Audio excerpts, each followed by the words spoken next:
If you want to build a professional website using Google Site, but you don't know where to start, this video is right for you. I will show you exactly how to create your first website from scratch using a completely blank template in few simple steps. I have spent years building websites and creating step-by-step tutorials. And in the next 18 minutes, I will walk you through the entire process from start to finish. This tutorial is completely free, easy to follow, and perfect for beginners. Just follow along, and by the end of this video, you will have a clean, professional looking website that you can customize for your business, portfolio, personal project, or anything else you have in mind. Any links and resources I mentioned throughout this video will be available down in the description. So let's start with step 1, how to get to Google Sites. To get to Google Sites, go to sites.google.com or just click the link in the description. You will land on a page that looks a lot like Google's version of PowerPoint or one of their other workspace apps. My first suggestion is check out the template gallery before you do anything else. Click these 2 arrows and you will be able to browse the entire template library. If something there already fits your vision, just use it. It can save you a ton of time. But for this tutorial, I'm going to start with completely blank page. So we have complete freedom.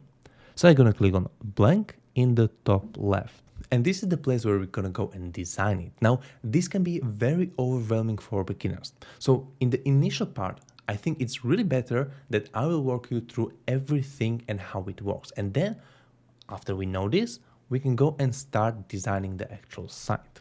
So let's start with a quick tour of toolbars. Here's our site. In the middle is the core of our website, the actual visual. On the right side, you have got all the tools you will need to take it from this to something like this. I want to walk you through what each button in the top bar actually does. In the top left, we have name of your site.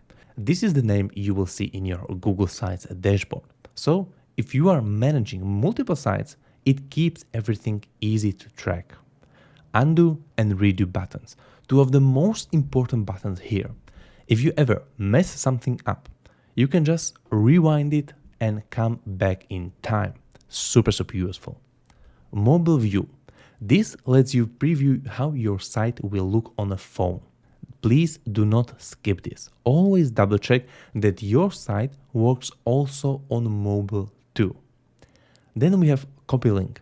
You will need to publish your sites first before this actually works, which we will get to at the end. Then we have share button. This lets you bring in a designer, copywriter, or just friend or family member to look things over, or even to go and collaborate in creating this site with you. Then we have gear icon. I have very small checklist for this as well. So let me just go and finish the top bar. In here we have, for example, a version history. This shows you every major change made to the site over time. This is genuinely super useful for tracking your progress. Make a copy is also great if you want to go and test 2 different versions of a site. Say one with a different headline, so you can duplicate it, tweak it, and send both links out for feedback. So you don't need to go and change it on one site. Help and report option is also in here, so if you feel you need any help, feel free to use those. And then we have the big publish button. This is what makes your site available to everyone on the internet or just to people you choose. Click the small arrow next to it and you will find options like review changes. This is great once multiple people are working on the same site, and also view published site to go and see how people will go and see it in their browser. And also you have option to unpublish your site. So now let me go back to the gear icon, and I promise you this is going to be the last boring explanation before we start actually designing it. So let's start with the settings in here. Here you can set up the navigation, whether it shows up at the top or on the side, and what color it uses. If you are not sure yet, just leave it on the top and transparent for now. Next, you can upload your logo and your favicon. This is a little icon that shows up in the browser tab. This is a very small detail, but it instantly makes your site look 10 times more professional. Under Viewer Tools, I would recommend turning off the info icon. If you leave it on, every visitor can click on it and see the last time your site was updated. The anchor links, on the other hand, are fine to leave on. They shouldn't be disruptive for people. Connecting a custom domain is something we will cover later in this video. So this would be the way how to get a .com domain. And then you have also option with Google Analytics. Very easy to go and connect once you have the account already. But right now we can skip this. Then we have also announcement banner. This is a sticky banner that shows up across your site. I will create one quickly so you can see how it looks. If you want to hide it, just uncheck show banner. And now let's start going over design. So let's start with this best practice to always try to do before you start designing, because this will save you a lot of times. Let's go into themes on the right sidebar and click the plus icon. Name your theme. Something like my theme is completely fine. And if you already have a logo or a banner image, you can drop it in here. Though you can always update it later, so no worry if you don't have it ready yet. Click on next, then choose the colors that fit your brand. If you have specific brand colors in mind, you can enter them directly under custom colors. Once you are happy, click next again and pick your fonts. One for headings, the big bold parts of your site, and the one for body text, the regular paragraph text. Try to keep these fonts close in style or matching entirely. Having mismatched fonts can make your site look very cheap and very unprofessional. Once you are done, click on Create Theme and you will see your whole site update instantly. So now we can see we have only one page. This is going to be our home page. But as I was mentioning, we would like to also have About Us page and Contact Us page. So let's add those. If you want to add more pages, click on Pages, then plus icon and name it. For example, About Us. Click Done and you will see it added up to the top. In here, you can go and set up what is going to be your home page.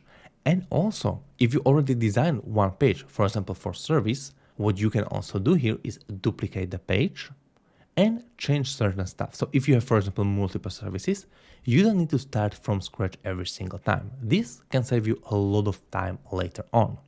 Everything I will show you on the homepage for here applies to any other page too. So now let's go back to the homepage and let's start designing our site. So let's start with the header. This is this part of the site. This is probably the most important part because it is the first impression that your site will create with visitors. Hover over it and in the top left corner, you will see an image option. Click it, then click Upload and select the image you want to use. This is a quick tip. If you don't love the idea of a busy photo, a solid color or a simple gradient works great too. For this tutorial, we will go with a normal image. Once it's updated, you will notice Google automatically dims the image slightly to keep your text readable. If you would rather show the image at the full brightness, hover over it and click the star icon. On the right, you can adjust the image's position within the header. Custom background. Here's a trick. Google Sites built-in background image options are pretty limited. If you want something more custom, like a specific gradient, it's easier to create it in Canva first, save it as an image, and then upload it as your background.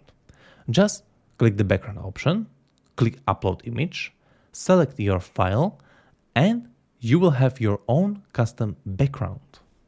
It is really that easy.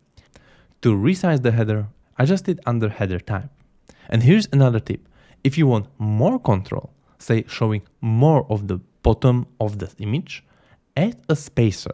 That gives you a full control over the height and lets you fine-tune exactly how much of the image is shown. Adding a content blocks. Once you're happy with the header, it's time to add a section below it.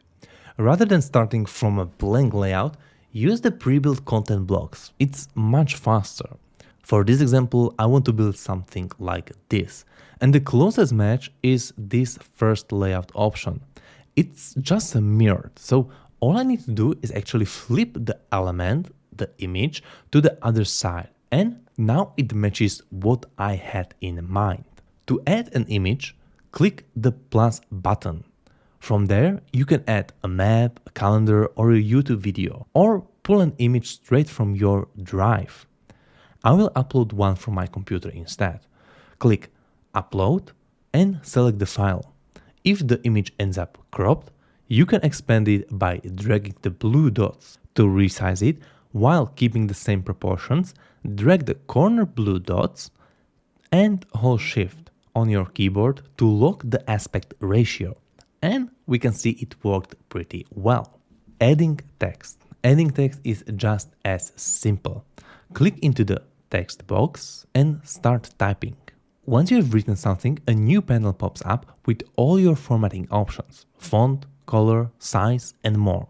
If you click something and nothing happens, it's usually because you need to go and select the specific section first. And now you can see it is working fine.